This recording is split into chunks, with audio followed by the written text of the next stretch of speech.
Hey, what's up? Welcome to today's video. Today we have some more interesting things happening in the space. We got Awe and Wonder sharing his opinion about where Bitcoin is going, where the altcoin market is going, and where Ethereum is going. And he has some pretty smart analysis. I've seen his analysis before, and he's a pretty smart guy, so I definitely like to cover that. We got Vitalik. He was at some conference, I think it was a few weeks ago, two weeks ago, in which he said that other blockchains, hint EOS and Tron, are centralized piles of trash.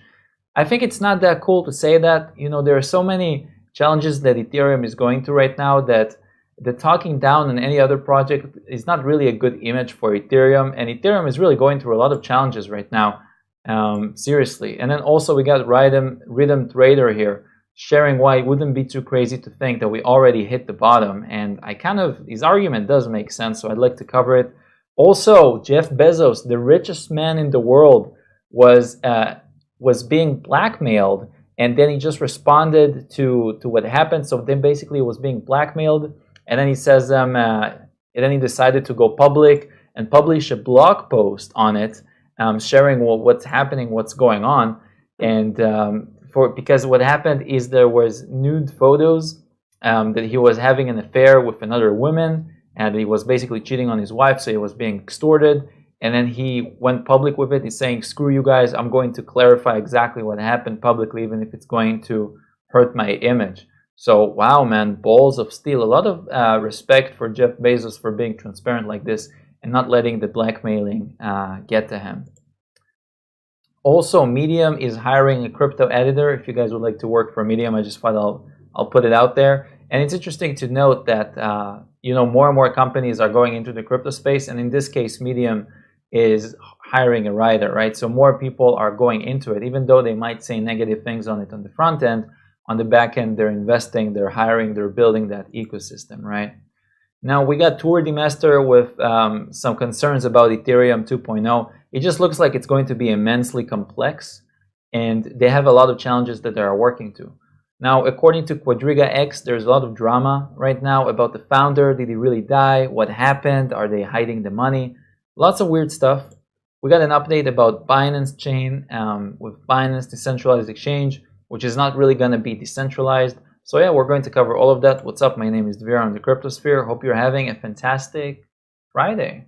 So today the market is in the green. Again, Litecoin with a crazy pump, up 10.34%. Yeah, nothing to say about that. Besides that, I mean, Bitcoin just around $3,500.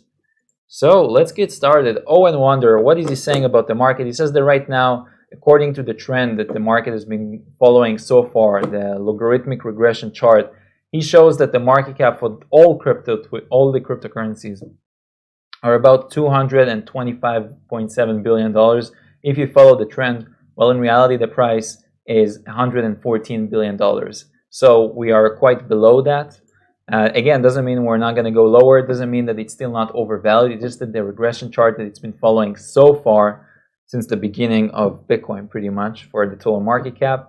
And then also similarly, he says that the max total bottom will be around $1,800 per Bitcoin. Pretty similar to Murad Mahmoudov's prediction here. Nothing too much to say about that. And it looks like we're still not at the bottom yet. Now, when it comes to altcoin market, he says it still has more room to go down. And also, he says that Ethereum looking fairly stretched to the downside as well, hinting that it's possible that Ethereum won't go much lower than here.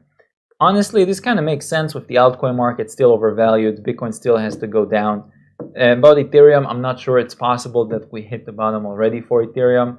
And yeah, in 6 months from now, we're going to look at these prices, and it's going to be very interesting to see what actually unfolded. But overall, it looks like a lot of the smart money is agreeing on the fact that we didn't hit the bottom. We have a few more months to go, and that's a good thing. More time to accumulate, right? Now, Vitalik was on this event here on some conference, and he was kind of trash talking. He says when the blockchain projects claim we can do 3,500 transactions a second because we have a different algorithm, what we really mean is we are a centralized pile of trash because we are only 7 nodes running the entire thing. Well, to be fair, here he was talking about Neo, which has 7 nodes. I'm guessing he was talking about Ethereum. There's no other big dApp platform I'm aware of that has 7 consensus nodes running. saying that Neo has a lot of issues. I agree. So maybe they kind of just took it out of proportion here. But still, it's a little bit dramatic. I wouldn't call other projects trash when Ethereum is still facing a lot of issues. I mean, if you look at what Tori is saying here, they released some research from the Ethereum Foundation. They say here, or the Ethereum researchers, and he said the state of Ethereum 2.0 illustrates how about the scientific experiment and not just software implementation. So here's what they say in the document. Possible that new research will invalidate or otherwise reshape the roadmap profoundly. So basically they're saying, look, bro, tomorrow something can come out and going to make us completely change our plans. So there is a big question mark. The spec has entirely changed since the middle of last year. So basically in the last 8 months, the spec completely changed. Every aspect of the spec is subject to change. So they don't know exactly what's going to be the final shape of Ethereum. It might take a lot of different shapes, right? It could be a Pikachu, it could be a Charizard, like we don't know.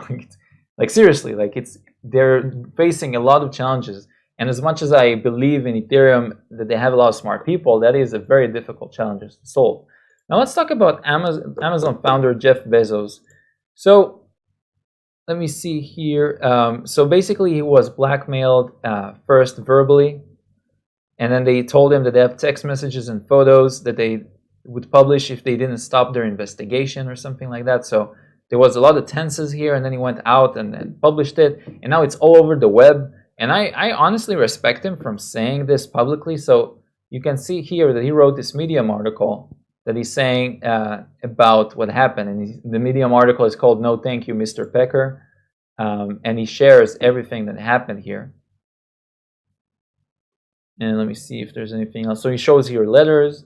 So people said that he was cheating with this former TV reporter.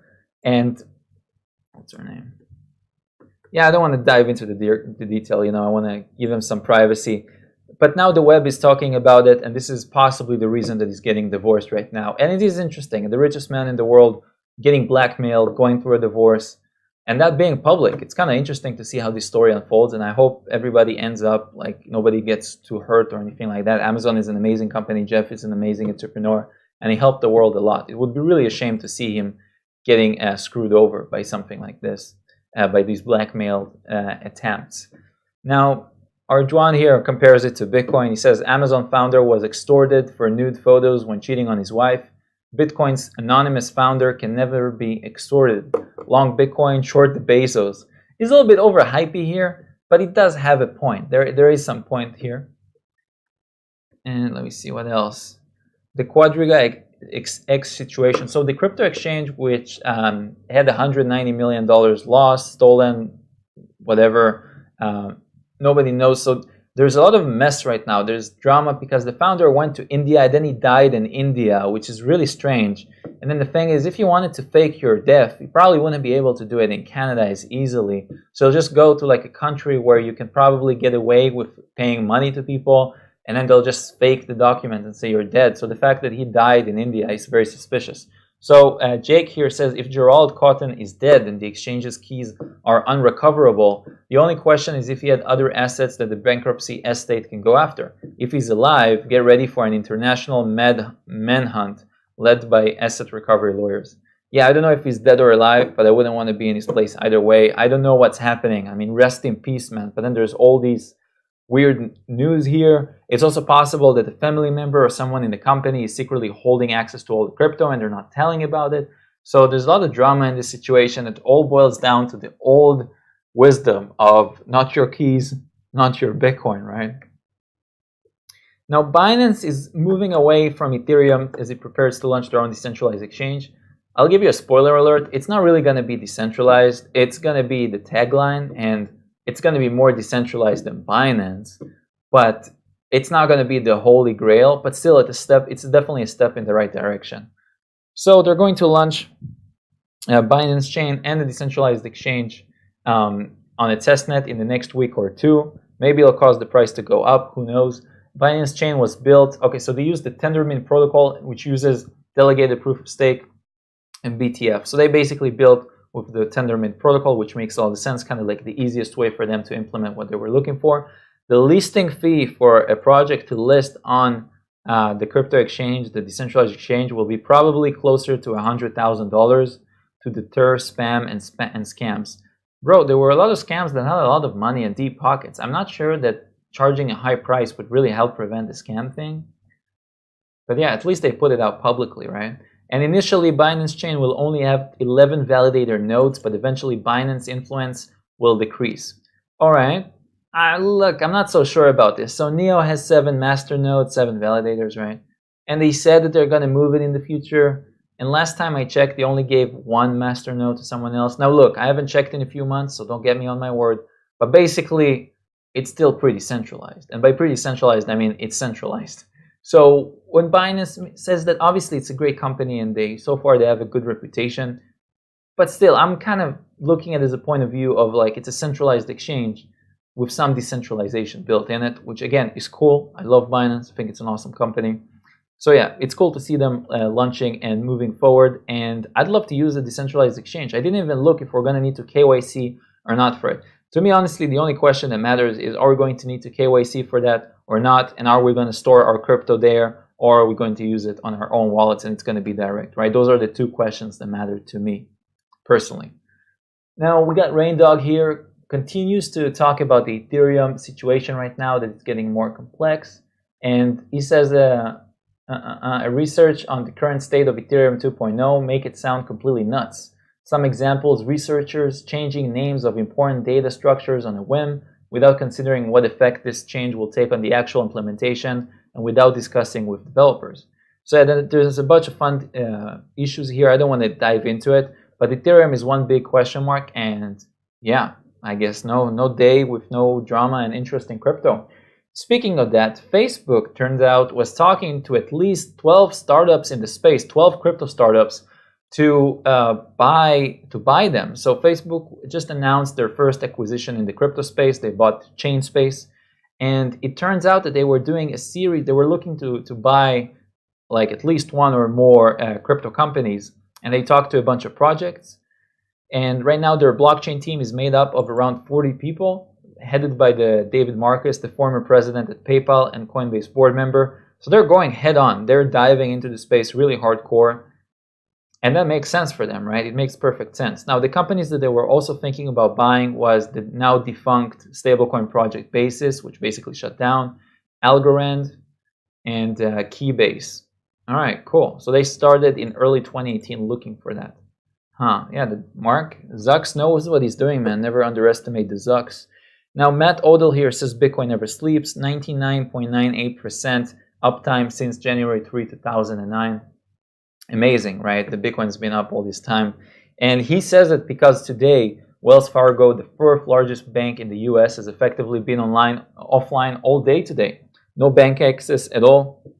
And then what's interesting as well is that CNN, MSNBC, and Fox News all have 0 articles about this on their homepage. So they're not mentioning it, right, against their interests. And also Rhythm Trader here says that it wouldn't be too crazy to think that this is the bottom for Bitcoin or somewhere near it, because this is the first time in history that we had 6 consecutive red monthly candles for Bitcoin where the price just went down for 6 months. Wish you would have shorted that, huh? Anyways, this is the first time in history. So I mean, if it goes, so he says, look, it's Bitcoin should bounce soon, right? You cannot just expect it to keep going down, down, down. So I personally think that we will go up and then we'll go down to the final capitulation. This is kind of what I'm seeing here. But we'll see. We'll see. His argument definitely makes some sense. It is possible that we hit the bottom. And then finally, if you'd like to become a better investor, check out my webinar in which I'm going to share with you 7 secrets to become a better crypto investor. We're going to analyze methods to find better entry points and exit points into Bitcoin. How do you make sure that you don't buy the top and sell the bottom? We're going to cover different strategies to look at the blockchain and see what's the value behind it. You know, like some in-depth price indicators for Bitcoin that held historically until now. So some pretty in-depth stuff. It's going to be really valuable. Make sure to check it out. I'll put a link to it in the description below this video, so make sure to check it out.